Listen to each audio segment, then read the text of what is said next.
ആ ചെറിയ കുട്ടിയെ വളണ്ടിയർ വാങ്ങുക. വേടന് വേണ്ടിയുള്ള കാത്തിരിപ്പാണ്. ഗംഭീര തിരക്ക്, വലിയ തിരക്ക് എന്ന് പറഞ്ഞാൽ ചെറിയ തിരക്കൊന്നുമല്ല, ഒരു പൂരത്തിനുള്ള തിരക്കുണ്ട് ഇവിടെ.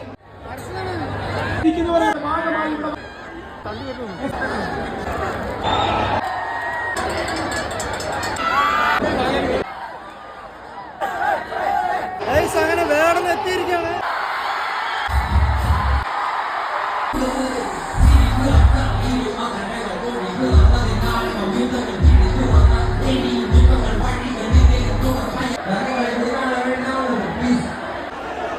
ആരൊക്കെ കല്ലൊക്കെ എടുത്ത് സ്റ്റേജിൽ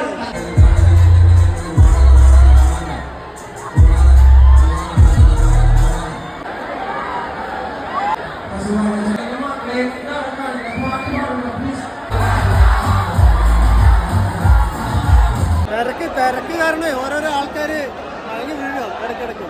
അത്രയും നല്ല തിരക്കുണ്ട്, ഒരു പൂരത്തിനുള്ള തിരക്കുണ്ട്.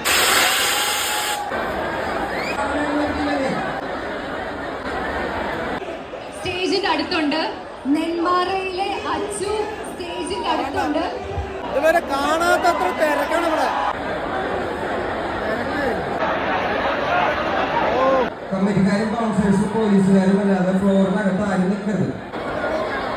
കമ്മിറ്റിക്കാരല്ലാത്ത ബാക്കി എല്ലാവരും ഫ്ലോറിൽ നിന്ന് ഇറങ്ങിയില്ലെങ്കിൽ ഷോ നടത്താൻ സമ്മതിക്കില്ല എന്നാണ് പോലീസ് ഉദ്യോഗസ്ഥര് പറഞ്ഞാക്കുന്നത്. തിരക്ക് സഹിക്കാൻ പറ്റില്ല അല്ലേ? തിരക്കൊന്നും സഹിക്കാൻ പറ്റില്ല ബ്രോ. നിങ്ങളുടെ മറ്റേ പാലക്കാട് വോയിസ് അല്ലേ?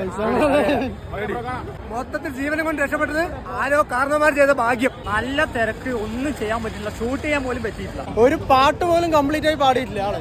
കുറച്ച് പാട് അപ്പോഴേക്ക് തിരക്ക് കയറണേ, ഓരോ പ്രശ്നങ്ങൾ, കുറെ പേര് മയങ്ങി വീഴുക, അതേപോലെ കുറെ പേര് മിസ്സിങ്, മിനിറ്റിന് ഓരോ ആൾക്കാര് മിസ്സിങ് എന്ന് പറഞ്ഞിട്ട് വരിക. അത്രയും വലിയ തിരക്കാ. അത്രയും തിരക്കാണ്, നല്ല തിരക്കാണ്, നല്ല തിരക്കാണ്, നല്ല തിരക്കാണ്. അതല്ലേ ജീവനം കൊണ്ട് ഓടി നമ്മള് വേറെ ചത്തുക്കള്.